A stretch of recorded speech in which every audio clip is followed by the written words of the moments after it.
What's going on, guys? Andrew here, and I do have a pep in my voice even though it's 7:30 in the morning because I just watched NIO Day. It was on early this morning. I woke up for it, and I'm super excited to tell you guys about all the new stuff that's coming out and my thoughts and predictions on the price in the future. So I'm going to be going through that with you guys today. I kind of outlined everything, took some notes during the live stream, and we're going to be talking about that and what that means for NIO's future. So the first thing that William Li talked about when he came out was the Blue Point Plan that they're announcing, and it's a collaboration between a few companies, the China Classification Society Certification Company, Shanghai Environment and Energy Exchange, and they're trying to reduce carbon emissions. So what they're doing is they're allowing you to trade in carbon credits for NIO points. So the next thing they talked about, which was super interesting, is the Blue Sky Lab, which is eco-friendly fashion products. And as an investor, I really like that they're branching out and they're not just staying in the automotive industry. They're kind of dipping their hand into everything. And a theme throughout the whole presentation was Mr. Li was talking a lot about the environment, helping the environment, and that's kind of where they're growing their business towards. And I think that's super, super important, especially for investors, because as you can see from this article, it was written in October, and it says that China produces more carbon emissions than the rest of the world. So that's going to be super helpful for China to be reducing these carbon emissions, and I think that it's going to help push NIO, and it's going to be really good for the company. Now we're going to start getting into some stuff that everybody's been thinking about, which is going to first be the upgraded battery station, and that's the NIO Power Swap Station 2.0. And this station accommodates for 13 batteries, which is 3 times the normal, and the daily capacity of 312 swaps. And what it does is you can park into the station and it automatically swaps the battery for you. So in this day and age when everyone's worried about efficiency and being lazy, this is a huge improvement. Now, we also talked about their goal for how many battery swap stations they want by the end of 2021, and their goal is 500, which is just under triple the amount right now that they have, which is 177. And I'm kind of putting the pieces together in my head, and I'm thinking that we're going to get more government contracts. As you know, they got a contract earlier this year to build more swap stations, and I think we're going to be getting more in order to fuel this 500 swap station goal. So now we're going to start talking about features of the new ET7, which is their sedan, which deliveries are going to be starting in Q1 of 2022. Now, probably the most important announcement of this whole presentation, this whole day, is the 150 kilowatt battery, which I talked about. And with the new ET7 car, the sedan, it's going to have a range of over 1,000 kilometers, and it's containing a solid state battery. Now, this announcement is huge because that's over 50% more range than the Tesla Model S, which is a 402-mile battery, and this comes out to about 620 miles for 1,000 kilometers. So that is a huge upgrade over Tesla and definitely pushing the competition and pushing the barriers of this range. And we're going to talk about it later in the video, but if you watch the live stream, you notice kind of a theme. He actually calls out Tesla twice, comparing how NIO has better products than theirs, and he compares certain numbers. We're going to get farther into that, but it's definitely interesting to see him call out Tesla. Now, to finish off with the 150 kilowatt battery, William also says that they are going to allow existing users to upgrade, so you will have the ability to upgrade from your previous battery if you choose to. Now, the next thing he talked about was their UWB key, which basically automatically unlocks the car for you when you approach it. He talked about how it unlocks, so when you walk towards the car, it softly opens it, and then you can open it, and then when you get inside and you gently pull on the door, it'll actually soft close for you, which is the first car to ever do a automatic soft close. He also talked about how the car can go from 0 to 100 in 3.9 seconds, and it has 650 horsepower.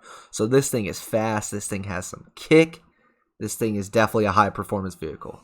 Now we're going to start getting into their autonomous driving technology, and the first thing they introduce is Aquila, which is their new autonomous driving camera, and it has 6 times the resolution of the Tesla camera, from about 8 megapixels from 1.2 from Tesla, which William Li mentioned that, which is pretty funny because, of course, he's calling out Tesla. He's taking direct shots at Elon, so this is definitely going to fuel the competition for the future. And no matter what, it's going to push both companies to produce as much as they can and produce the best quality products. Now, the next thing he talks about is adding on LiDAR technology onto it with the Aquila system. Now, if you're unfamiliar with LiDAR technology, it's basically just a super advanced way to measure distances, so it makes it safer for autonomous driving, and it's really important because it helps detect cars, people, anything in that nature, and their distances from the car. And for the next few minutes, he talks about the cameras, he shows videos of them, talks about their specs, and you're probably thinking to yourself right now, this is really good, this is a lot of data, but where are they going to store it? And this leads to another huge announcement. And the next huge announcement is Atom, which is going to be their own super chip, which also features Nvidia graphic chips on the inside. So that's definitely going to pump Nvidia stock. We're going to have to see how that turns out on Monday. But it has a computing power of 1016 TOPS, or total operating processing systems, which he also mentions surpassed 7 Tesla computers.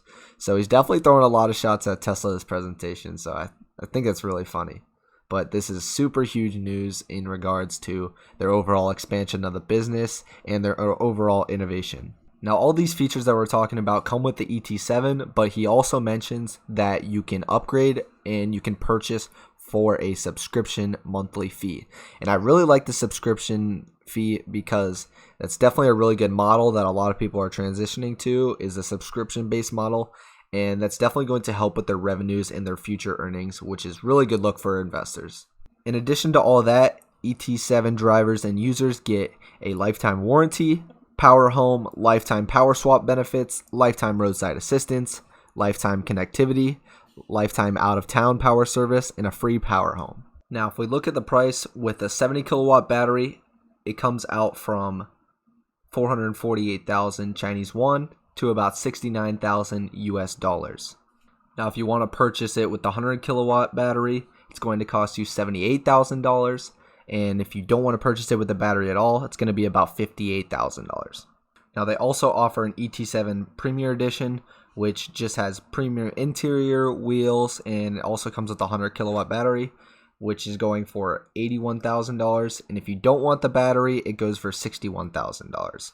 Now, he also mentions that with an initial deposit, you get a deduction off of your price. And if we convert that over to US dollars, it's about a $772 deposit and around $1,500 of a deduction. Now, I really like all these bonuses and incentives he's providing. It's pretty similar to what Elon did, where they offered 3 months of free full self-driving, and it brings loyalty to the company. And if the company is going to be expanding into different industries like fashion, they want loyalty to their company, which is going to have reoccurring customers, and it's overall going to benefit them.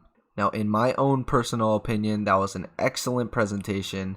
I think they touched on a lot of things that we were liking and a lot of things that we were expecting and a lot of things that we weren't expecting.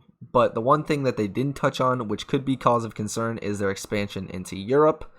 With all the Norway rumors, with the LinkedIn job offerings and all that, people were really hoping that they announced their expansion into Europe, but they didn't. So we're going to have to see how the investors take that and how the stock price is moved by that going forward. But in my personal opinion, I don't think it's going to be a sell the news event. I personally think NIO is going to run up on Monday, so hopefully you guys got in when we talked about it last week. I think it was an excellent presentation. I think it was a great showing of what NIO's future is looking like and what they are planning on doing with expanding their business and improving their models, and of course competing with Tesla, as he expressed multiple times about comparing his car to Tesla. So it's going to be really good that they provide some competition if you're a Tesla or if you're a NIO investor, because competition always breeds better products and better quality. So that should be bullish no matter what. So I'm going to be looking for dips this week to add more into my position because I'm just so bullish on the stock. I'm not even sure if it's going to dip this week because of how bullish all the information was in the presentation. But that's going to be it for this video, guys. If you enjoy these news reports like this, just giving you guys good information on possible investments, make sure you like and subscribe and comment. It helps me out a lot. It helps with the YouTube algorithm. I'll stay upping my quality of videos and producing as much content as I can for you guys. But other than that, I'll see you in the next video.